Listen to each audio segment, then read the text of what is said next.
All right, everyone, this is David Chao from Automotive Press.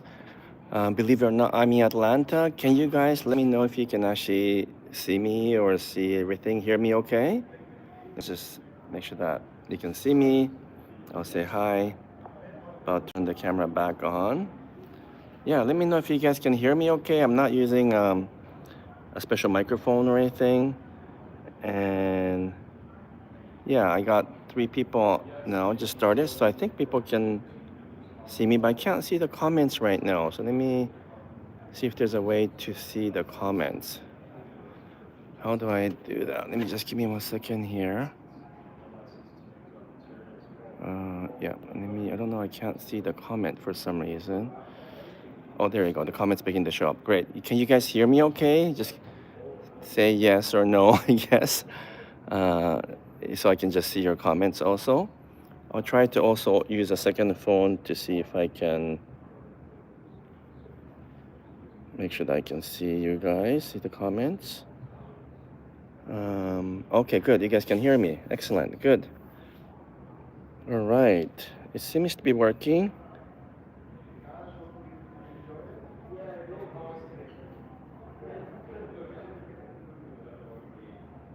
All right, guys. Okay, so I'm in Atlanta and I'm at the Porsche head office. This is for North America head office.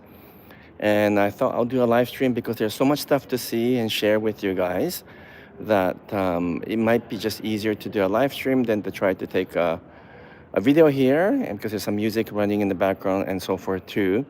And I've been to a number of different Porsche places, including the head office in Stuttgart, Germany.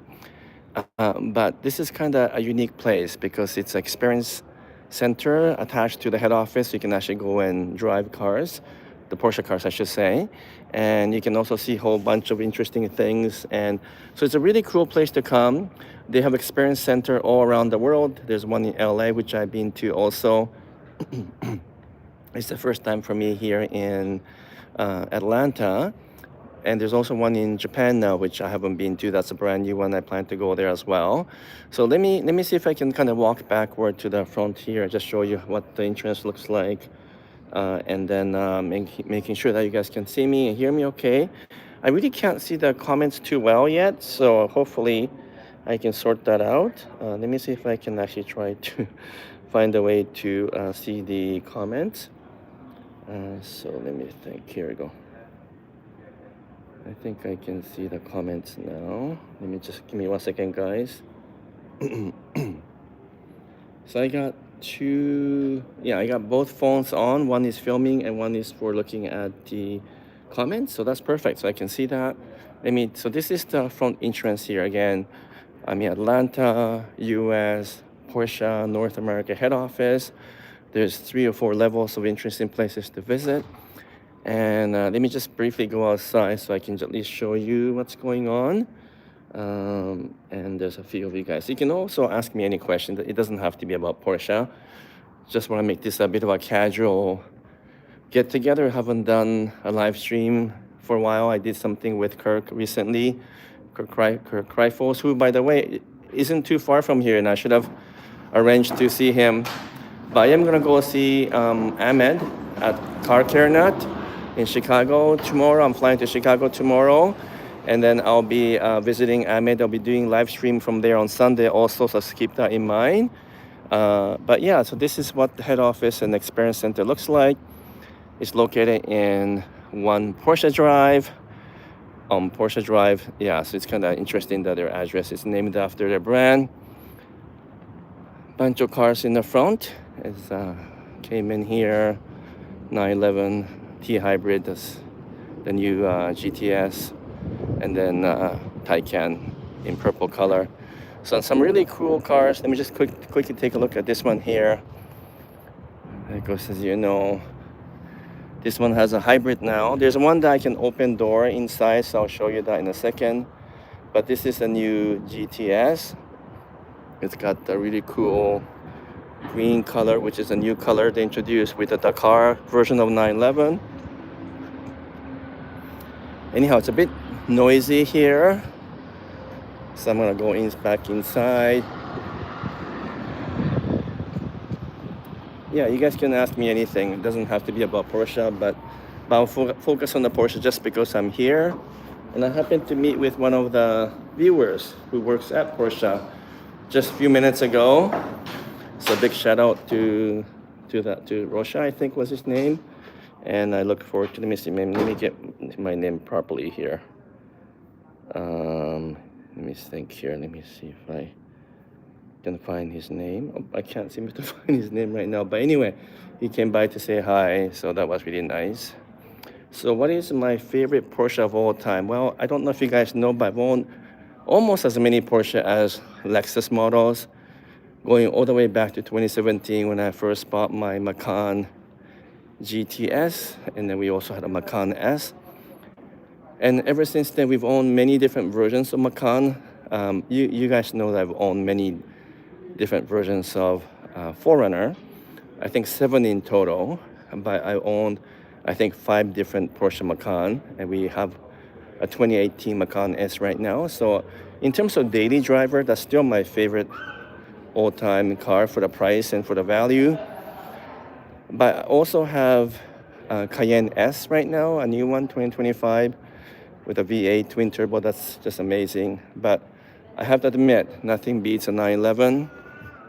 I think some of you guys might or might not know. I have a 2024 911, which is my personal car.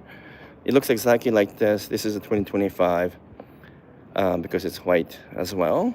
But I purposely chose 24 versus 25, even though 25 went through a refresh because I wanted the rotating key to start the engine, and I wanted analog dash, or in driver's dash, I should say, instead of a digital one. And I drove the 2025 and 2024 back to back, and I actually prefer a 2024 feel. It's slightly a little bit more of a Porsche feel. The 2025 was almost too smooth. So yeah, so I ended up with a 24 911 as well. So there's interesting number of Porsches that I've driven recently. And actually, for the longest time, I had a Porsche Boxster GTS 4.0, which I sold to buy the 911. And I do miss that because it's a very special car. Perhaps one of the best small sports cars around in the world. So going back to your original question, I would say maybe the Boxster GTS 4.0 is probably my all-time favorite. It's just such a pure Porsche in many ways. It's a beautiful car. But I did drive the Spider version of that, and that's also just an amazing car. Anyway, let me walk you guys around a little bit more, if I can actually make sure that I'm actually talking properly. And it's, the stabilizer gets turned off when you go live stream, so it's a little bit jittery when I walk and not all that smooth. And there's some kids around making noise also, so let me try to move away from the noise. This is the front entrance. We have the new 911 GT3 RS, way out of my budget here. This one, 300,000 US. Yeah, so let me do a quick walk around first, show you what's going on, and then I'm going to maybe answer some specific questions. So keep the questions coming. I'll try to answer them as I continue to walk around. All right, so there's one more question from Mag, I guess. Hello, Porsche and VW has a similar drivetrain now more than ever, yes.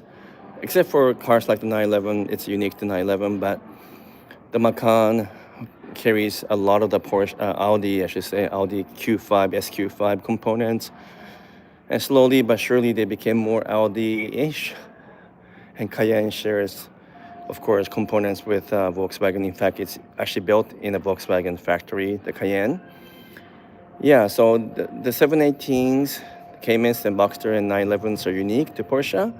But the other models, the SUVs and the Panamera 2, shares a lot of components with Volkswagen. Yeah, so we have a 911 Turbo here. This is Turbo S, but this is a 2025, not the new model they just introduced recently. No one has really seen that in person yet. There's Porsche merchandising here, but I'll come back to that later. We're not here for shopping right now. So here's a GTS, 911 GTS. This one I can actually walk around in and actually get into it. So let me open the door. Oh, they locked it. It was open earlier. Oh no, it is open. Yeah. So in case you weren't aware, unlike any other manufacturer, Porsche allows you to do so much customization. So let me see if I can sit into it and talk a little bit from the inside because it's a little bit quieter and it's noisy outside with a lot of music going on here. So again, sorry if it's a little bit unstable, but let me. Oh, the power is off, so I can't turn anything on. But so this is a 2025, the new facelifted 911 GTS. But in case you didn't know, you can equip any Porsche 911 to look exactly like a GTS because you can customize to your heart's content. So everything from the trims here to the type of seat, the type of leather, whether you want stitching here on the door, whether you want Alcantara on the roof, whether you want a Porsche crest on the headrest, which is very popular. And this one doesn't have it, but most people want to have a Porsche crest on here as well. Yeah, you can add, like $30,000 to $40,000 option very easily. This one is GTS, so it already has the Porsche Chrono, and yeah, you can actually you can't see it right now, but that's the analog over there. You can change the background color of that. And just so many things you can do with this vehicle. But in case you're wondering, yeah, definitely the 911 does drive very differently from others. Okay, so let me get out and then go somewhere else within this building. I know you guys might be hoping that I'll talk more about Toyota stuff, and I will. Because on Sunday, this coming Sunday, I'll be live streaming from Chicago. So I'll fly to Chicago tomorrow. And I'll be live streaming with Ahmed. Ahmed from Car Care Nut. You guys all know Ahmed. We're good friends. We've known each other for a long time. His channel is way bigger than me, but we both share the same kind of passion and same kind of thoughts. And yeah, so we're going to definitely be doing some collaboration videos on Saturday together about how to make the cars last a long time. And then on Sunday, Ahmed is having an open house. So if you're within driving distance from Ahmed's shop in Chicago, yeah, come and drop by. I think Ahmed has invited other YouTubers as well, so they will all be coming as well. So this coming Sunday at Ahmed's shop outside Chicago, we will be live streaming with others. I don't know how many people will show up, but apparently it's going to be a really big event. So that's for Sunday. And then on Saturday, day before that, I will do some filming with Ahmed about how to make cars last a long time. Yeah, so yeah, this is a general live stream, not meant to be just about Porsche. Okay, so someone asked me about the Prelude, Honda Prelude versus Type R, Civic Type R, I guess you mean. Well, I have not driven the Prelude yet, so I can't comment on that. But the Civic Type R is one of my all-time favorite cars for the money. I think it's an amazing value for what you get. I actually like it better than Integra Type S. They're both based on the same platform and everything, but I definitely do prefer the Civic Type R for the feel. It's got a little bit more edge to it. So let me just make sure that I'm not ignoring any of you guys in terms of questions. So yeah, keep on asking questions if I can see them. Sometimes I can't see the question here. Okay, where are we now? I don't know why I can't see the question so much. All right. I think I answered one of your questions, so hopefully I didn't miss anyone. Yeah, let your friends know I am live streaming because I know it's just unannounced, and so a lot of people probably don't know I'm doing this. Anyways, this is a Porsche History Galleria. So I haven't been here before, but lots of cool heritage vehicles. They do a full restoration here. And I've been to their head office in Stuttgart where they have the specialist restoring some of the old Porsches, but they do that here as well. I really like the quotes from Ferry Porsche, Dr. Ferry Porsche. We all have a desire to create something to show we were here. I guess he wanted to leave a legacy, and that makes a lot of sense in terms of the passion. So what do we have here? Let's take a look. We have 1970 Porsche 914, 2.2 liter flat six engine, 200 horsepower, which at the time would have been quite a bit of power for a 2,000-pound car. You guys remember the 9? You guys remember this model, right? It's really cool car, but of course it was not considered a real Porsche at the time. But still a cool car. 914 is still a very, very cool car, I think. And then we have one of the earlier Porsche 911 here. 912. This is actually called a 912. And let me just take a look. Here, let me just read it for you guys. So this is, someone's asking me a question, so let me answer that first. Have I been? Yeah, so I've been to the Porsche factory at Stuttgart about, I think, more than 12 times now over the last 20 years or so. Every year, every year or year and a half, I somehow find myself in Germany for some business reasons, and I usually visit the Stuttgart. Well, if you compare the Porsche, General Motors, Toyota, Nissan, Hyundai, if you compare all the factories, they all have a different style and technique. Some emphasize more hand building like a Porsche. Some emphasize more about quality. Some emphasize more about customization and so forth. So they're all quite different. But in case you didn't know, Porsche adopted Toyota production system, learned from Toyota way back in early 2000, late 1990s and early 2000 when they were almost bankrupt. And they actually had to hire some ex-Toyota managers to bring them back to life and to keep them alive.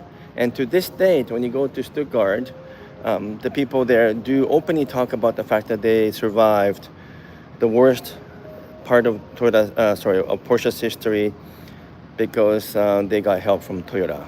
And they're not ashamed to say that. So I would say of all the car manufacturers, especially the premium car manufacturers out there, Porsche probably is the only one that is truly adopted the Toyota production system, like just-in-time, Kanban, Kaizen, Hoshin, Pokayoke. I mean, these are all Japanese jargons that might not mean a lot to you, but does mean a lot to people, those who know Toyota production system.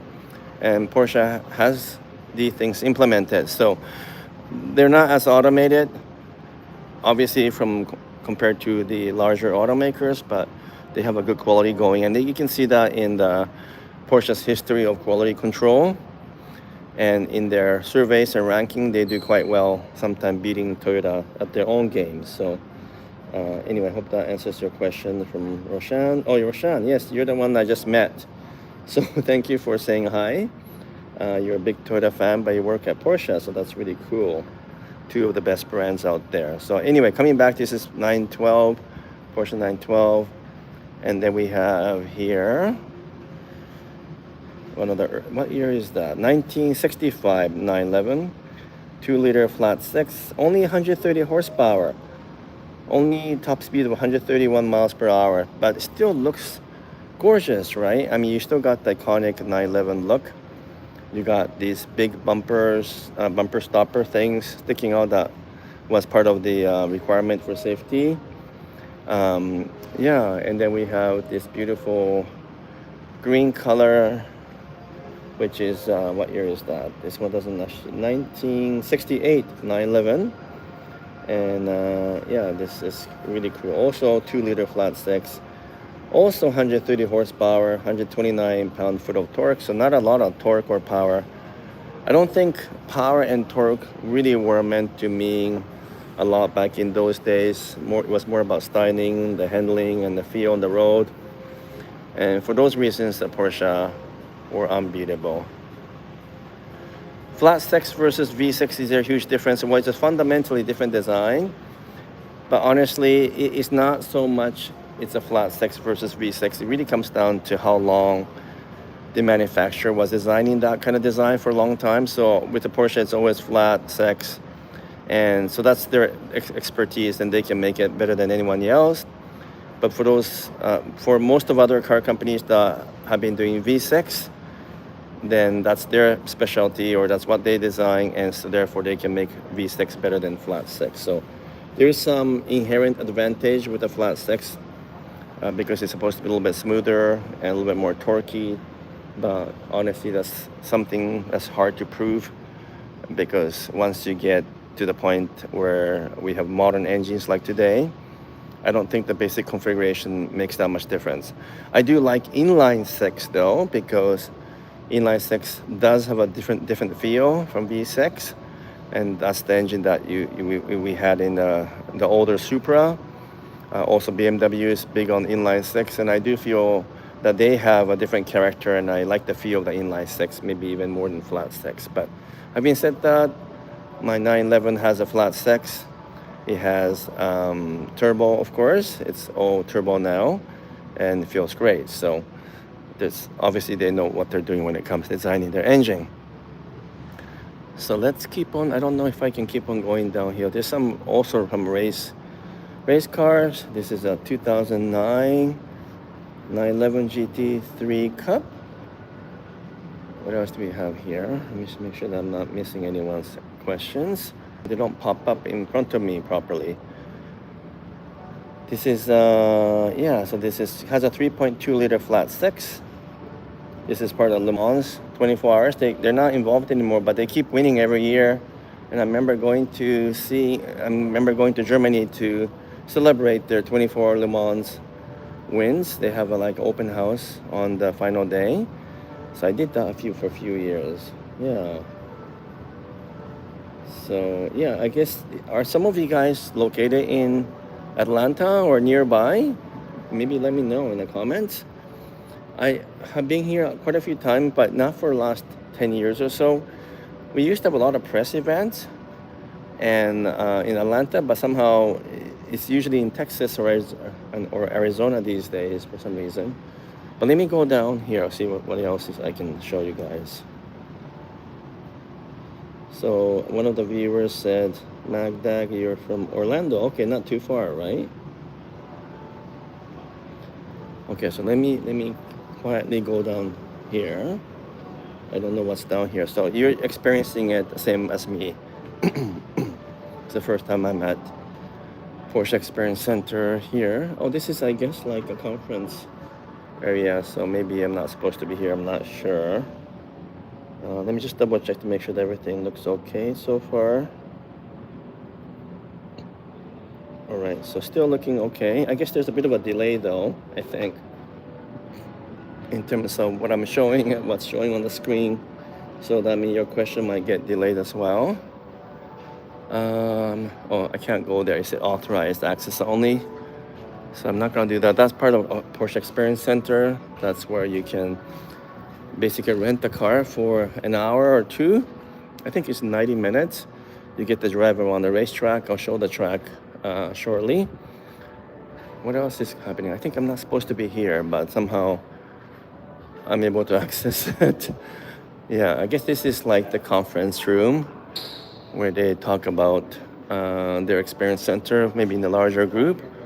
So let me go back upstairs, because there's one more floor where I should be able to show you. Yeah, some cool cars outside. You can see through the window here. What do we have? We have Cayman GTS, yellow, and a 911 Turbo.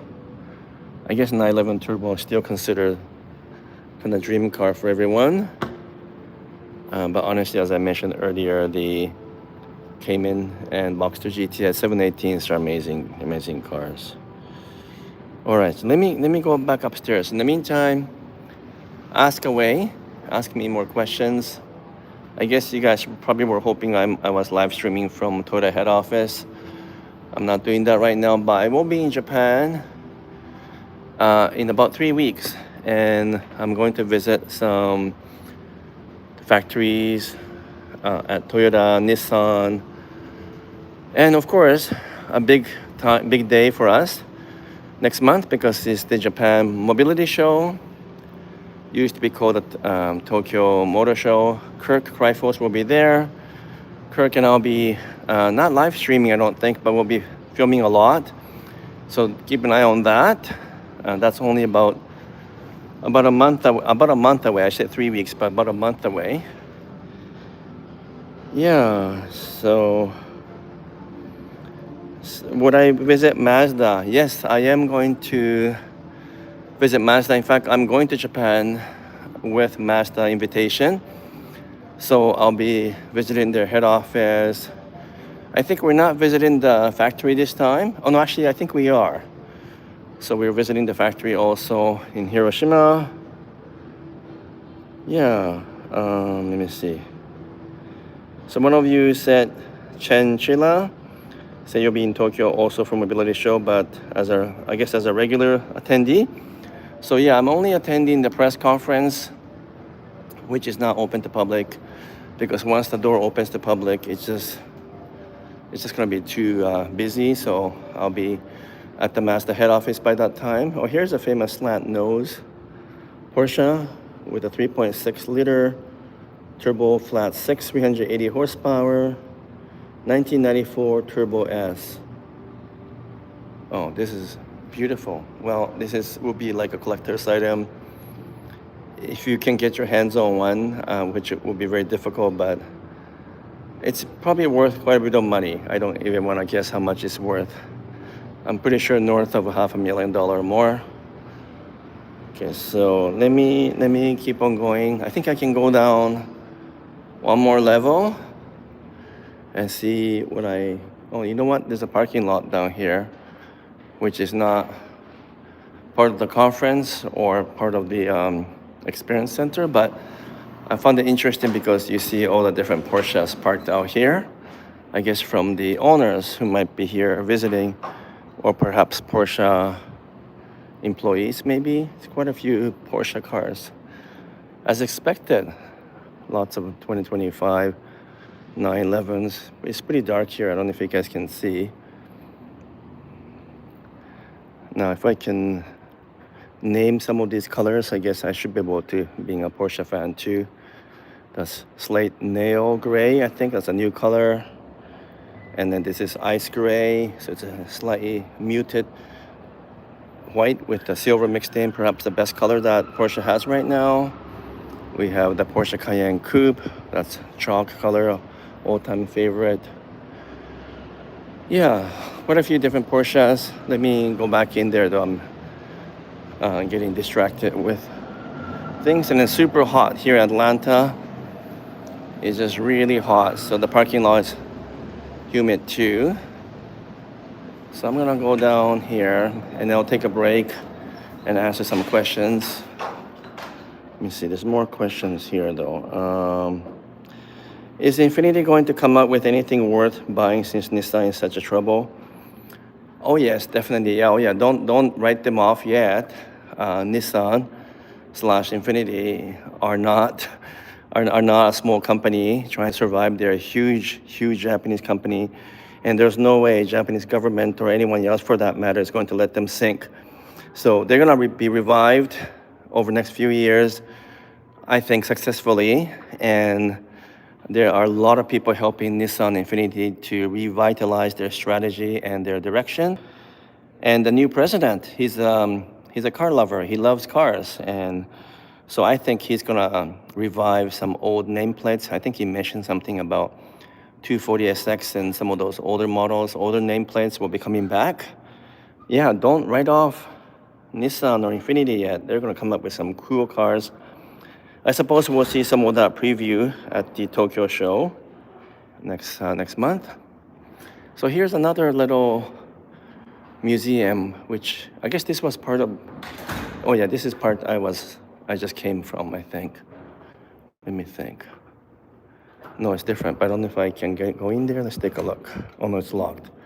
All right, so there's another kind of like a conference room which I can access. So let me go all the way down to basement, which is oh, there's a shop here as well, which I can't get in right now. Let me see if I missed anyone's question, by the way. I guess you guys want to ask me more about Toyota questions, but that's okay. Let me see. Which of the 3 Toyota brothers do you believe will debut first in coming year? Okay, your question gets cut off, but you mean the MR2, Celica, or Supra, or GR86? Well, according to many of my sources and some of the Japanese magazines, all of them are slated to come out over next 5 years or so. I think the Celica will come out first. We pronounce it Celica here in Canada. You guys in the US say Celica. Anyhow, I think the Celica will come out first, followed by, I think, a new Supra, followed by the new GR86, and then I'm not sure if they will ever revive the MR2 name. I know there was some leaked image of the, oh, sorry, I'm in the parking lot again. There's nothing here, so I'm gonna go back upstairs, so I'm gonna go back. So I'm all the way 3 levels down, so I'm gonna take an elevator because I have a knee issue. So I'm gonna not walk up, but you guys may get cut off a little bit. So yeah, those are the order I estimate because that's my professional opinion. That's what they're gonna do. I don't think the MR2 will come out because they haven't really mentioned that name. There was in one of the live stream at the Tokyo Auto Salon, someone said that one of the Toyota guys mentioned MR2 and then was laughing secretly, and so they thought MR2 is coming, but that's actually wrong because if you listen to the actual live stream in Japanese, not English, he didn't actually said anything about MR2. Someone else said MR2 and he said, what? What do you mean by MR2? And then it was translated incorrectly to say that he said something about MR2. That's wrong. So I don't think the MR2 name will come back, in my opinion. But Celica, definitely, that was already said so officially. And yeah, and GR86 and Supra are supposed to be all new within the next 3 to 4 years, before 2028 anyway, is what I'm hearing. So we'll find out because we'll see some of those cars maybe in concept format in the Tokyo Motor Show or Japan Mobility Show. Yeah, so let me just see if I can find a place to sit down for a second so I can actually focus on answering some questions. These cars are not open, so I can't sit in them. So let me just sit down for a second. Give myself a little break. Yeah, so let me see what else you guys have for questions. Nissan is discontinuing Daria. Is that true? I haven't. Oh, I think you're right. I did hear about that one. Will Mazda ever revise the MPV nameplate? Bring back the MPV nameplate, you mean? I don't think so. They already moved on, using names like CX70, CX70, CX80, CX90, CX50 here in US.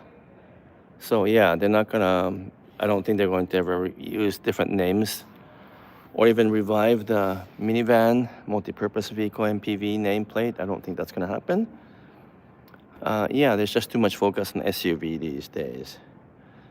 Yes, I'm able to sit down. I don't have a desk or table, so I can't really turn the camera around.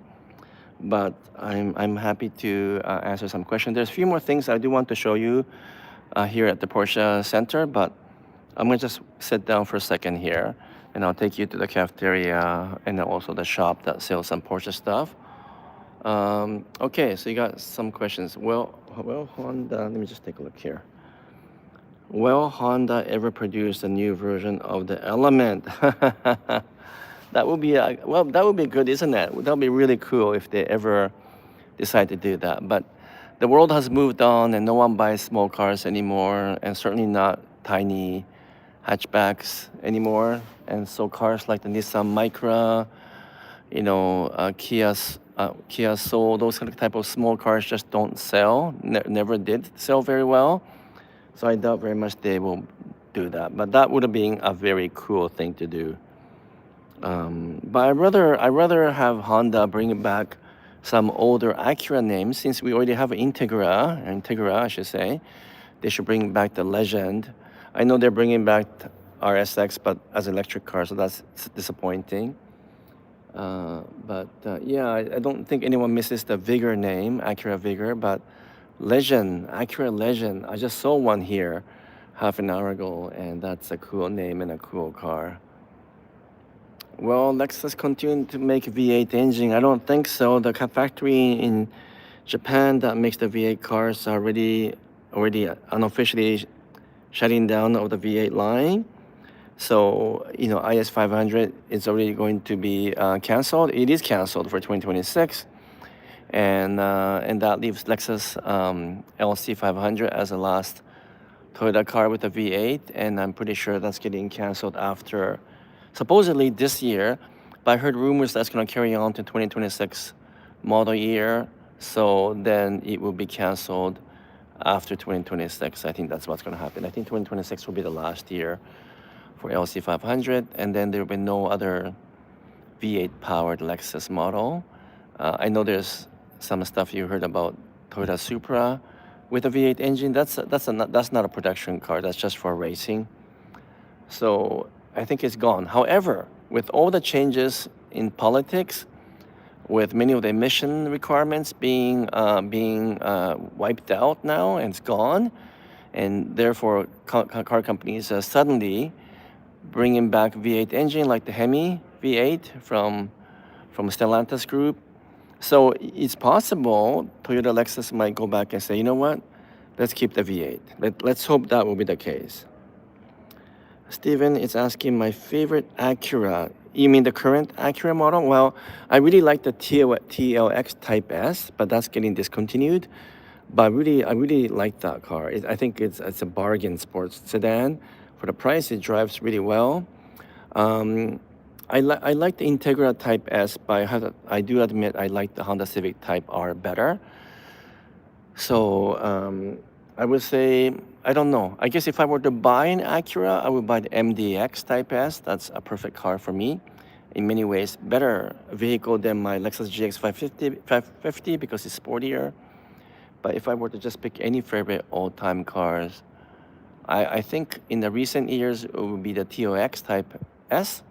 And if you go back into older generation, of course, I love the older Integra and Acura Legend, as I mentioned earlier. All right, guys, let me see if I can walk around a little bit more. Oh, let me answer one more question. When will Toyota redesign the Sienna? I think not for a very long time, because minivan market remains a very niche market. Not a lot of people buy it, which is why they don't produce that many, and which is why there's such a high demand for it and long waiting list for the Sienna. There's really no reason to redesign that vehicle because the market is not huge. So they're not going to put the money and time and effort to revive and to redesign Sienna when they can put that much effort into something else that will sell 3 times as much. So yeah, I doubt that's gonna happen. All right, let me walk around a little bit more. I didn't show you the shop earlier, so let me take you into the shop. Yeah, you can keep the questions coming though. Give me some thumbs up here though, guys, and share the link with others. I would love to see a little bit more people come through the live stream, even though I'm doing it from Porsche.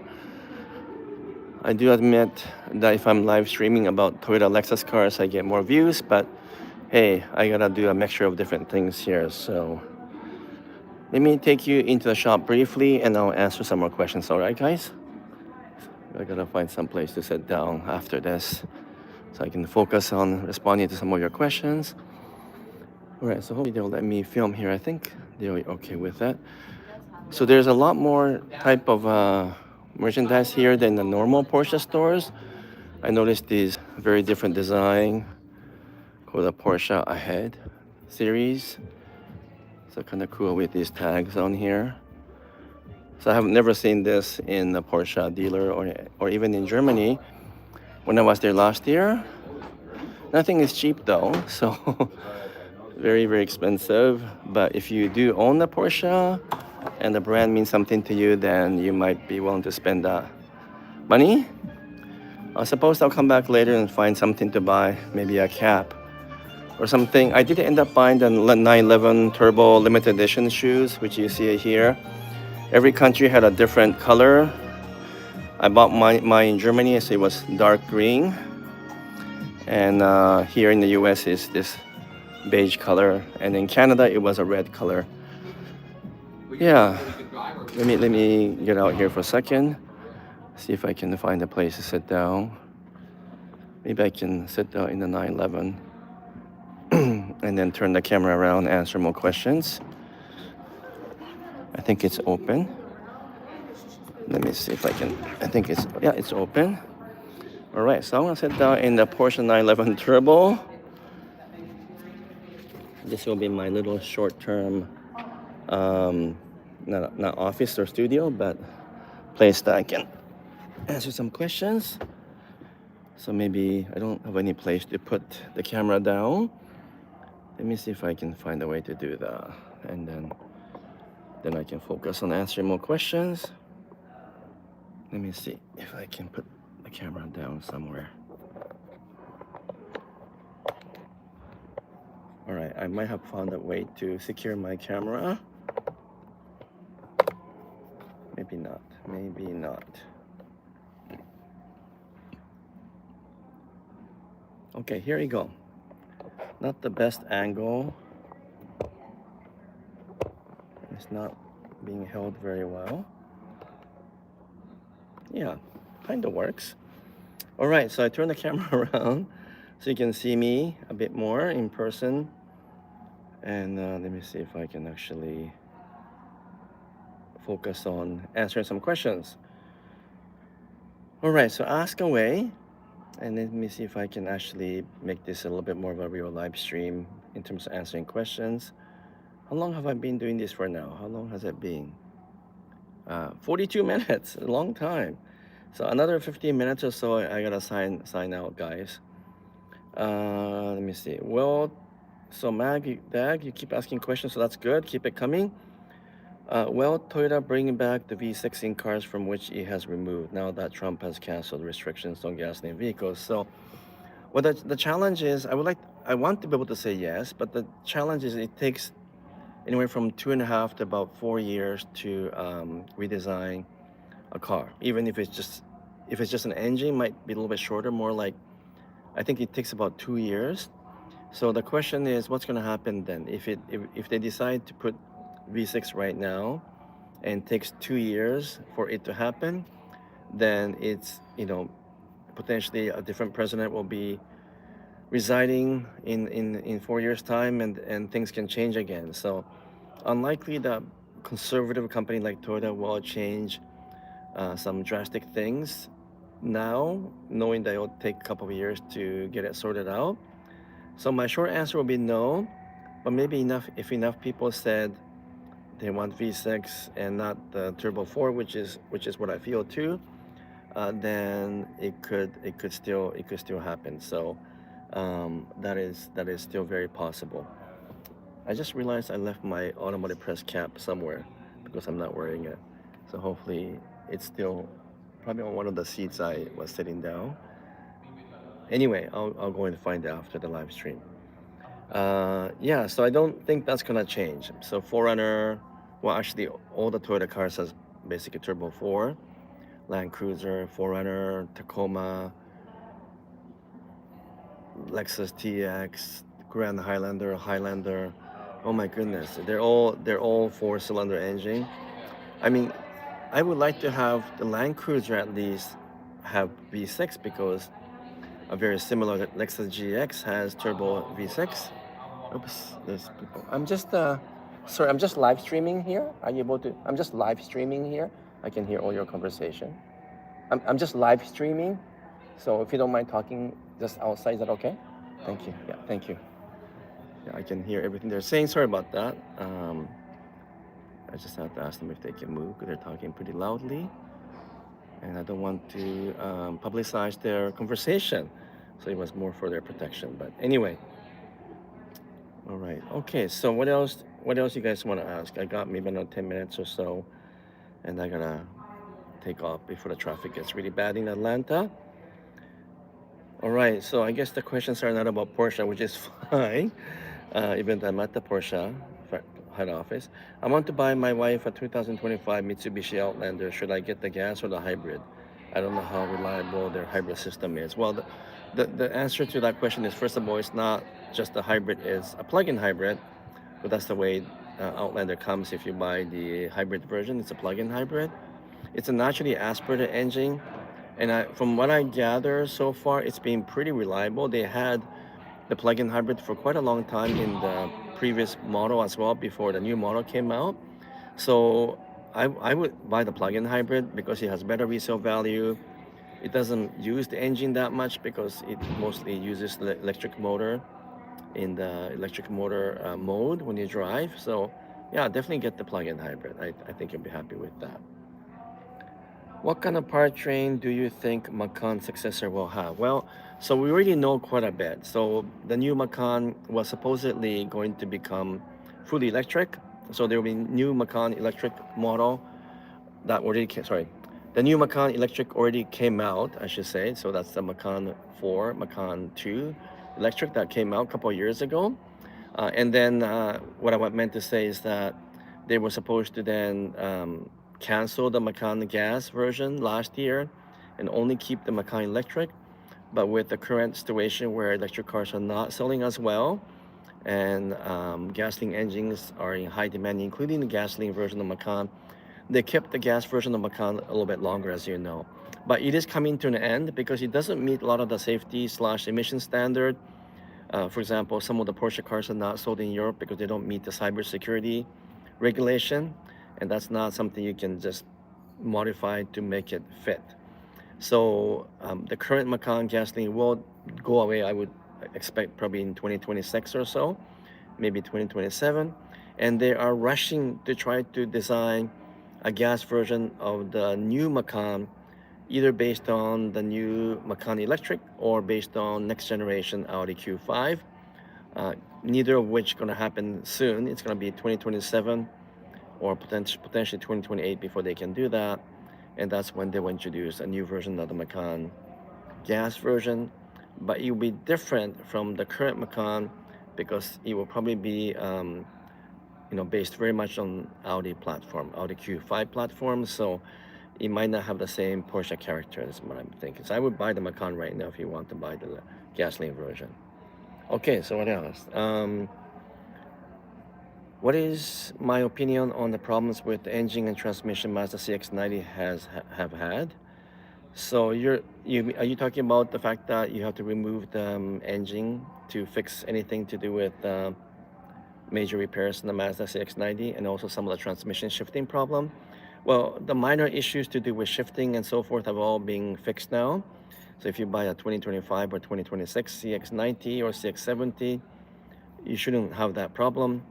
And as to the design issue or design challenge around why they pushed everything to the back of the engine so that it's hard to access anything to do with that engine, well, that's just a design choice, and it's actually similar to what BMW does with their engine because inline six design are like that. By nature, design of the inline six, it's such that certain components have to be at the back of the engine. So it's not because they did it on purpose. It's by design, and you don't have to change the timing chain, for example, for life of a car. So I wouldn't worry about that. I don't think any of the newer Mazda 690 or 670, like the current model, have those issues that you're talking about. Go to a Mazda forum and they might know because the owners are talking about these things.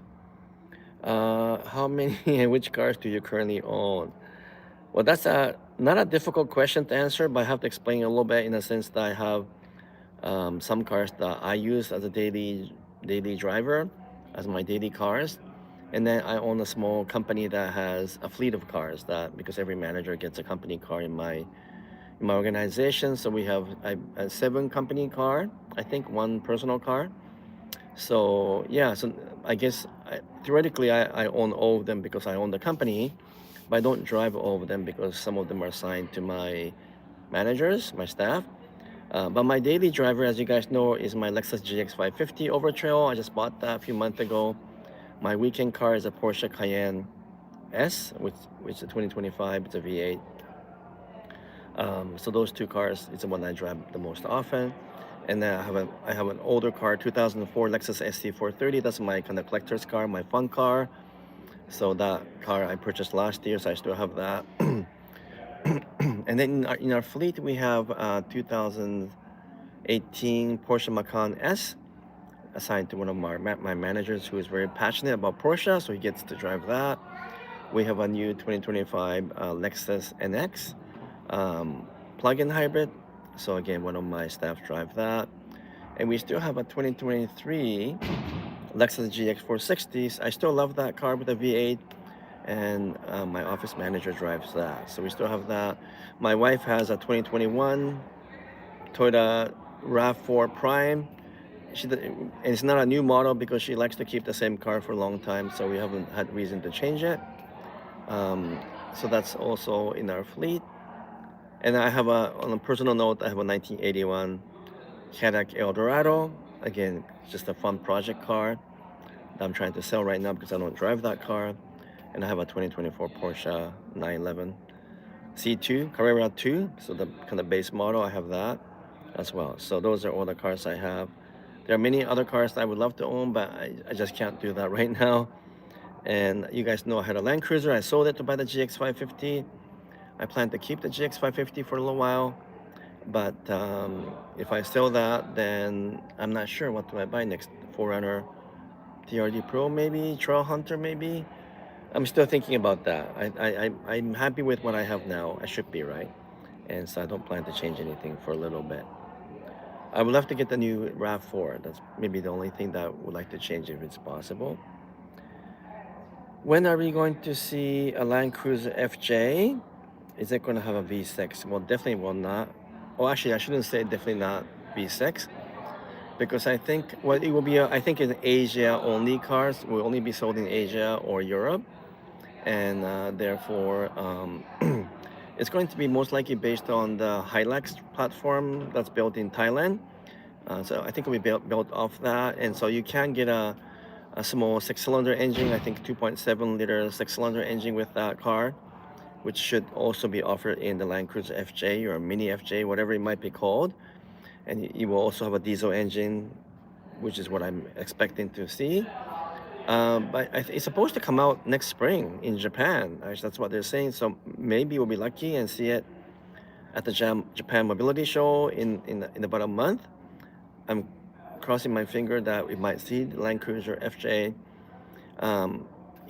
Simon Humphries, the vice president of design at Toyota, already showed a side profile of that when they introduced the Land Cruiser 250 series, and said there are many different versions of Land Cruiser coming, including the electric version of Land Cruiser as well. So I'm going to assume that FJ will come out by March or April, and that they might show the design either at this show in Japan in a month, or at the Japan Mobility, or the Tokyo Auto Salon in January. Although that show is really about Gazoo racing, so I can't see Toyota showing that car in Tokyo Auto Salon. Anyway, I hope that answered that question. Yeah, so I'm gonna begin to wind down now.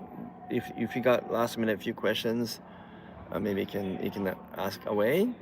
I'll go and take a quick final walk to the cafeteria or the small coffee shop they have at the Porsche Center, and then I'll also take you outside the track to see if there's any cars running around, because you can pay and sign up to drive Porsche 911s and Caymans and Boxsters on the racetrack out there with the driver, and you can do something really fun. So hopefully they're doing that right now. I can show you when I go outside. Yeah, so I think let me get out of here. So let me turn the camera around again. Oh, let me see. There's one more question. Here's Mike is asking me a question. Hi Dave, I finally had a chance to sit in the Crown Signia Limited. I hope the XLE has more headroom. Well, I'm driving a Crown Signia right now, Limited, in fact, Mike. So I have that car here in Atlanta. And then tomorrow when I fly to Chicago, I'm actually driving the 4Runner TRD Pro, which I haven't had as a press car in Vancouver yet. And I'm driving that car to see Ahmed at the Car Care Nut. So keep an eye on that. And if I recall correctly, Mike, you introduced me to Ahmed way long time ago. So thanks for that. And thanks for your question and comments. Anyway, let me turn the camera around now. I'm gonna take you outside, and then I gotta start to head out. So let me do that. Let me get out of this very expensive 911 Turbo S. Don't even ask me how much it is. But let me close the door and take you guys back outside. I gotta go find my hat though. I left my Automotive Press hat somewhere when I sat down. So I think I see it way back. So let me go and retrieve that quickly first. Yeah, I think I still see it on the bench there. And then I'll show you outside where 911s are running around. Yeah, there's quite a bit of a history between Porsche and Toyota, as I mentioned earlier, because Toyota managers help Porsche clean up their act in terms of manufacturing capability way back in late 1990s, early 2000. So, yeah, they're definitely not shy about saying that they use Toyota production system in their current manufacturing method. And I've been to Toyota factory in Stuttgart, as I mentioned earlier, about a dozen times. I plan to go again next year, so I can attest to the fact that their factory is actually well designed.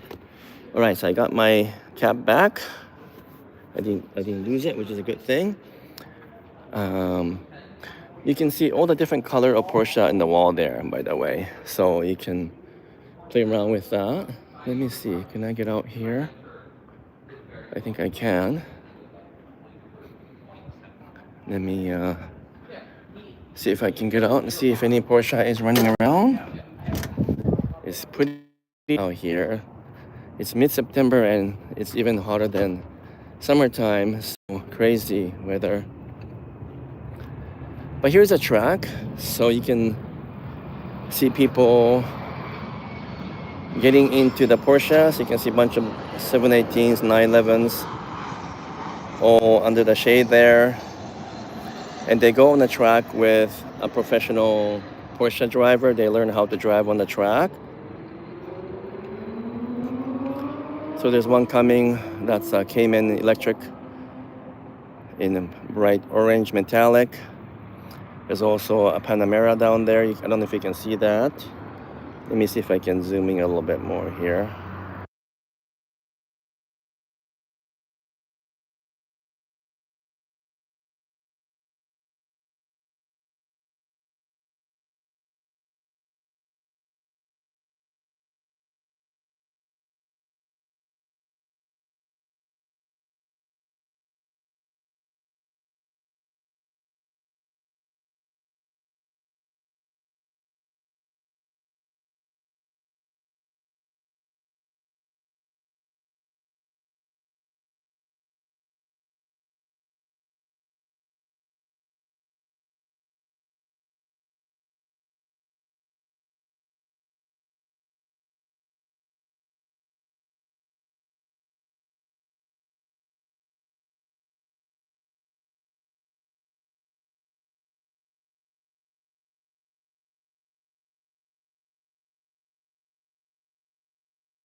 Sorry, I must have touched something. Can you guys hear me now? I must have accidentally touched it. Yeah, I think I accidentally touched mute. You guys can hear me now, I think. Okay, sorry about that. I don't know what you lost. So, yeah, I think I must have touched the screen by accident when moving around. Anyway, these cars are in the track right now. It's pretty hot, so let me find a shady place to hide. Maybe there isn't a shady place to hide. Probably not. Everything is exposed here.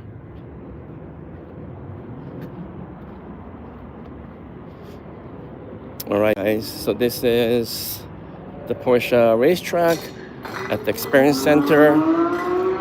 Oh, you can hear that? That's a professional driver, I think, driving and demonstrating. Yeah, a whole bunch of Porsches coming through. Yeah, I should say hi to Gary.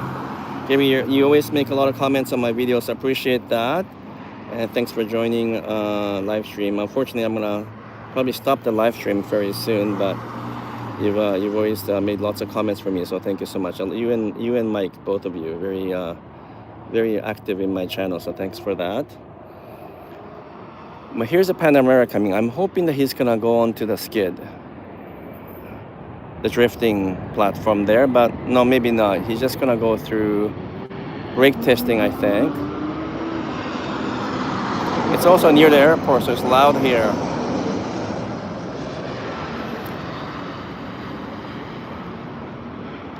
All right, so it looks like they're going to go through some either, I don't know, drifting or braking test right there. There's two cars, Panamera and a 911 lining up there. Hopefully they'll start soon. I think when I was trying to zoom in earlier, I accidentally muted, I think. Let me zoom in a little bit more. Yeah, I know it's really loud here, man. And that GT3 over there is loud. Super loud. I'm not even sure if that's a production car. So these are like obviously your paid customers who are driving these cars slowly, and then the loud one is by the professional driver. Oh, there you go. They're doing a skid testing now. Yeah, so it's simulating like super slippery condition because there's water there, if you can see it on the tarmac, and it slides. Let's see how the 911 will handle that. I can't tell if that's a Carrera 4 or Carrera 2, so I'm not sure if it's all-wheel drive or two-wheel drive, but hopefully he's gonna go soon and you can see how they test. There you go. Here they go. Let's see what happens.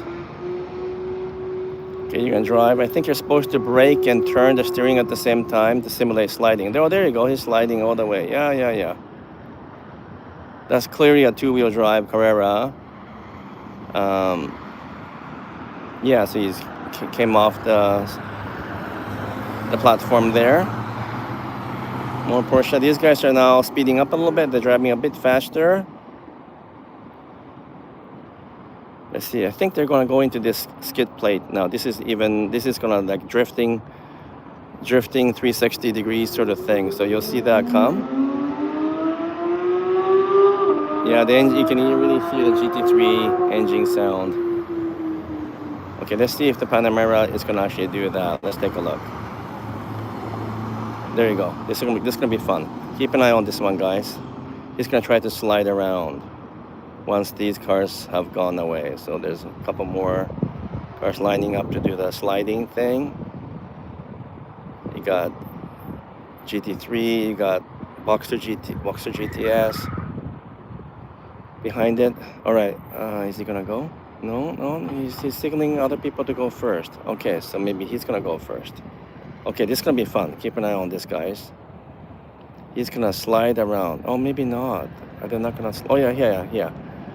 Oh, two cars in the sliding platform here. Oh no, they didn't do it. That's a shame. What the heck? What's going on? I thought they were going to slide around. No, not right now. Not right now. Let's see if anyone else. So you go to this here and you start to slide around 360 degrees. So I did that a couple of times at the Experience Center. and they're not doing that. No. Okay, so back to this sliding water test here. They're going to, yeah, there you can see it sliding. You're supposed to learn to control the car in a very slippery condition. Very hard to do. There's a beautiful GT3 driving around the track. Yeah, okay. I think I'm just waiting for this Panamera to do the skid testing, but either they're not gonna do it or they're trying to figure out how to do it. I'm not quite sure. Let me see. Oh, and they're doing a brake test there as well. So you can do all kinds of different testing. If you love cars, not necessarily Porsche, but if you love cars, you should come out and see the things being driven around. Okay, Panamera is gonna go for hopefully a sliding test. He's gonna, no, I guess not. No, not doing it. All right. Okay, let me show you the cafeteria, and then that's how we're gonna end the show. So let me. Did I miss any questions, by the way? No. Okay, so let me go back in here. It's nice and cool. It's too hot here anyway.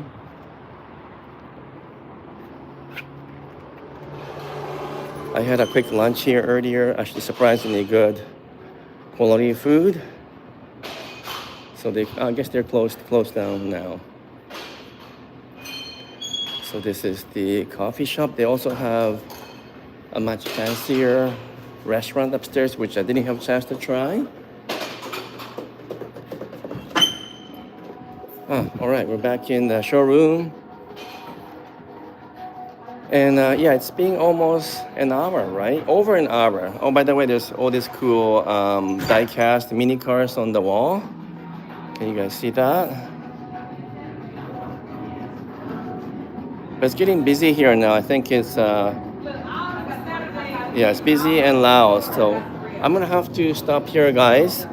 It's been over an hour. It was fun to interact with you guys. Don't forget, this coming Sunday, open house at Ahmed's Car Care Nut shop outside Chicago. I'll be there in person along with a bunch of other YouTubers. I'm not quite sure who's gonna all be there, but obviously I'll be there with Ahmed at the Car Care Nut. I'll live stream from his shop on Sunday, so keep an eye on that. I think it starts at 9 o'clock Chicago time or Central time on Sunday. I'm not sure if I'm gonna live stream right away. I might interact first and then live stream a little bit later, but give or take, let's say by 10 o'clock Chicago time, I'll be live streaming on Sunday. So come back again for that. For now, I'm gonna say goodbye. If you don't have any last minute questions, I'm gonna take off. Yeah, I'm glad I'm back in air conditioning here. Anyways, tomorrow I'm off to Chicago. I will film something with Ahmed on Saturday, then live stream at his open house on Sunday. Busy trip. And then in a couple of weeks, I have the RAV4 drive event, the new 26 one. So that's not too far away, about 2 to 3 weeks away. And then I also drive the new Nissan Sentra. Then off to Japan for the Japan Mobility Show. I'll be visiting quite a few different factories there. And then I'm back for something else. I can't remember. But anyway, a lot of stuff going on the next few weeks. I'm almost 200,000 subscribers. If you guys can please help out by subscribing or ask your friend to subscribe. I would love to hit 200K when I'm at Ahmed's place on Sunday. There's only about 800 subscribers to go. So yeah, please subscribe if you can. I really appreciate all of you guys. All right, I'm gonna take off now and saying goodbye. Thanks so much, everyone. Talk to you guys on Sunday, all right?